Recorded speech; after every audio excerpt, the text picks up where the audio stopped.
It has been 13 years since Alan Wake was lost to the dark place. Remedy finally returns to Bright Falls as FBI agent Saga Anderson and her partner Alex Casey are looking to solve a series of ritualistic-style killings. The titular hero of this story is back as well, looking to fight his way out from underneath, though not really, Cauldron Lake.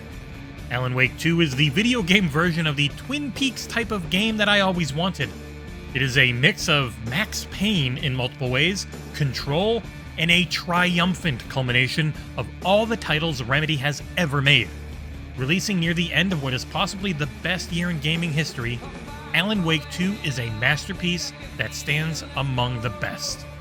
Please allow me to explain why in the XboxEra review of Alan Wake 2. The prologue of the story is one you'll need to see for yourself, and I'll avoid spoilers entirely outside of the very base setup of the game itself. It's an incredible opening, setting the adult and dour tone of the game with a horrific beauty that permeates everything. You'll start your journey as FBI agent Saga Anderson, along with her partner, Alex Casey. He has Sam Lake's face and Max Payne's voice, and it's the first indication of just how meta and out there Alan Wake 2 will be. You are visiting Bright Falls, Washington after a killing matches the description of a serial killer you've been tracking. The town and its residents are heavily inspired by the Twin Peaks series, in which a pair of FBI agents visit a small Washington state town to investigate a murder. We boomers know it, but the zoomers probably don't. You'll visit multiple locations with a lot of returning sites and characters from the first game. While it would certainly add a bit, I don't think the first game is really a required playthrough for the sequel, and the game does a really good job of reintroducing any familiar faces, and hey, you can even play a Catch Me Up event in Fortnite. Anderson is one of the two main protagonists, the other being the titular Alan Wake. The only thing I'll say about Wake's predicament is that he's still in the dark place after being stuck there at the end of the first game. Early on, you'll follow a linear path as you swap between playing both characters. After a while, you can choose who to play as while you progress each of their stories, with the end again bringing you back for a more rigid structure. The world of Bright Falls and its surrounding areas is large, with a lot to find if you explore off the beaten path. In my first playthrough, which was on PC, as Xbox code wasn't available nearly as early, I focused on the main campaign while doing some light exploring and finished in roughly 15 hours. The map for the real world and Dark Place are utterly gorgeous, featuring some of the best texture work and lighting I've ever seen. I'm going to go a bit out of order for how I normally do reviews and go over the graphics next, because Alan Wake 2 might be the greatest looking game of its scope that I have ever played. My initial playthrough was entirely on PC, as it was ready well before console code was. I played on an AMD rig running a 5800X CPU and 7900 XTX GPU. While maxed out at 4K, I averaged roughly 50 or so FPS, with ray tracing off. Turning on FSR 2's performance mode, sadly not 3 with its frame generation, Nvidia owners get those tricks, and putting ray tracing to low, I could average 60 or so FPS in Bright Falls, and the Dark Place is a little smaller in scope, so I could bump the ray tracing up to max and maintain a similar frame rate there. And no matter what, Alan Wake 2 is perhaps the greatest looking video game I've ever played. With or without ray tracing, it is a stunning technical and artistic achievement. The texture work is sublime, and the regular and ray traced lighting sets the mood for the story and gameplay brilliantly. Much like the first time around, Bright Falls doesn't really live up to its name. You'll have a flashlight out the majority of your playthrough, with proper light scattering and impeccable looking shadows. For those working with a weaker rig, you can crank everything up after turning ray tracing off and still be treated to a visual spectacle. The geometry of each scene is smooth and full of detail, with little pop-in and an excellent level of detail around your character. Character faces emote so well that they avoid the uncanny valley, except for a few times where it's just intentionally there. Both in cutscenes and during gameplay, I was floored at how good the characters looked, with only a few exceptions on some of the generic town residents and their looping animation sets. Playing on an OLED display, the HDR colors were mesmerizing. Sunsets, daybreak, and rainstorms at night would have me staring at the horizon for minutes on end. The most important part of any game is its gameplay. Alan Wake 2 is the rare game that looks so damn gorgeous that it almost matches it. Saga and Alan have very similar combat systems, but differ massively in how the puzzle and exploration elements of their campaigns go. Starting with Saga, as the game does, she has a mind place. This is a space in her mind in which she makes deductions on an evidence board, can have visions of suspects while doing profiles on them, upgrade her weapons, and access the game's map. That map is a massive improvement over the one in Control and came in handy, making sure I didn't get lost while traipsing through the woods. For her deductions, Saga will compile evidence by experiencing events or finding objects in the real world. You'll do a lot of pressing a button to interact with something and then hovering around the various parts of that object to highlight and collect clues or read notes. As you compile them, you'll be given instant photograph-style pictures to pin on your imaginary evidence wall. Where each piece of evidence goes is set by the statements available. See a picture of someone who is in a particular group, then their picture most likely goes in the "Who are the members of this group?" section, etc. You'll do this over multiple different cases, and the UI does an excellent job of guiding you on what to do next. I never felt lost on what I needed to do to progress the story, despite the feeling early on of being a little overwhelmed by how many menus there were.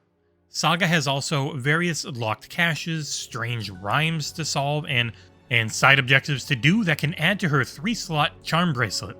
Gifted to her by her daughter Logan, the bracelet offers passive buffs and is one of the main reasons to explore while playing as Saga. On Alan Wake's side, he's a writer, and with him you'll look for inspiration in the form of echoes. These are visions that give Alan ideas that he can write into the reality of the Dark Place. It is the main mechanic of your playtime as him, and it is the typically incredibly cool, everything around you is changing in an instant mechanic that I love in Remedy games. Each scene you can do this in is one where something particular happened. The variations on that theme are well done, and I never knew how it was going to play out as I swapped between various versions of reality in the area that I was in. You can't do this everywhere, as certain rooms are places of importance.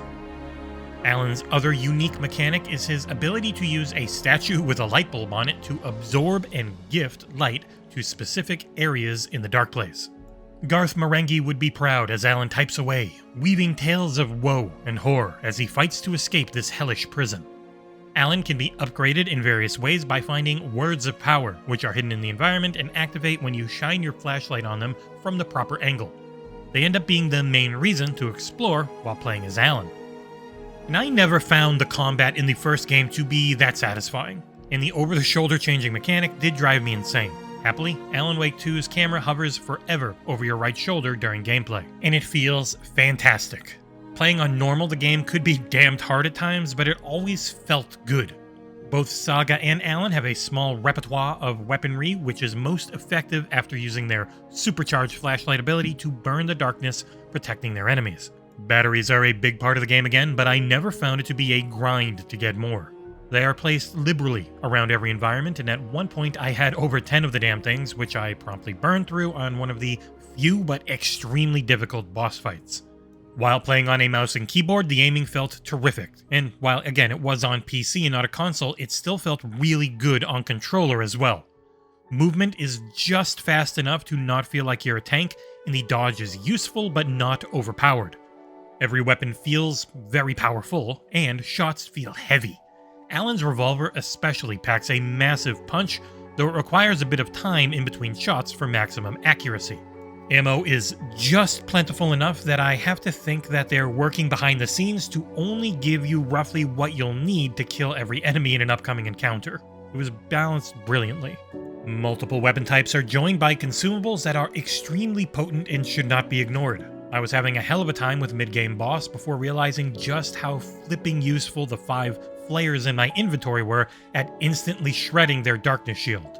Health consumables take a little bit of time to use, and you can assign everything to a quick select inventory system that works well, again, both on keyboard and controller.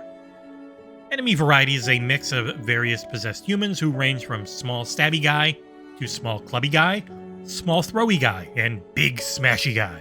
In the Dark Place, you get more of the same, but everything starts out as a shadow, and you're not sure which ones will hit you and which ones will simply dissipate into smoke once you walk through them. Either way, Alan will super power up his flashlight or torch for the bruvs, and either burn away their cover or smote them entirely from existence. My favorite thing about the combat is that there just isn't too much of it. There's a lot, but it never overstays its welcome and gets in the way of the narrative. Ever since Max Payne, I've always felt like Remedy was on the verge of perfecting its unique blend of deep storytelling, interesting locations, and use of real-life acting. Alan Wake 2 is the first time I think they nailed every aspect, and the gameplay in the same title for me. The first Alan Wake title was special but doesn't really hold up gameplay-wise. Quantum Break had some incredible gameplay and an intriguing story but really faltered in the writing and live-action part. Control had the best setting and most satisfying powers, but a main plot that I found predictable and overall dull. Alan Wake 2 has Remedy's greatest writing, most satisfying overall combat, best realized setting, and by far their greatest FMV work ever. That FMV adds so much to this title during multiple mind-bending parts that I can forgive some of the wooden acting and line reading during the more serious scenes.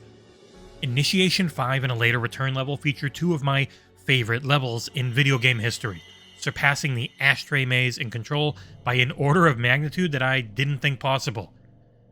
The game is that beautiful David Lynchian blend of serious and silly. Sam Lake's work is incredible, making that damn Max Payne face at every opportunity. It felt like a game that everyone involved in poured their hearts and souls into with no shame in their performances. The most ridiculous lines, insane scenes, and dumb shit imaginable are done with straight faces the entire time. Alan Wake 2 is brilliantly stupid, a fiendish rascal that will knowingly wink during its most over-the-top segments and then punch you in the gut with a revelation you were praying wouldn't come. The music choices are astounding as well. Both the licensed songs and those made for the game are top tier. During some of the climactic combat, the orchestral sounds swell, though my favorite scenes were full-on rock and roll delights. Playing on PC, I ran into only one bug, extremely late in the game where I had the UI become unresponsive. A quick restart got me right back to where I was, and other than that, it was a smooth and stable experience. I do not know what the game is like on console outside of being assured on Twitter by the game's PR that it's in great shape and watching clips of it from preview events where it looked to be running fine. But make sure you check and find out if that is the case before taking the plunge on your Xbox Series device. Wrapping things up, Alan Wake 2 is the culmination of all that Remedy has learned over the past 20 plus years. It is a triumph in every way, and you should play it now.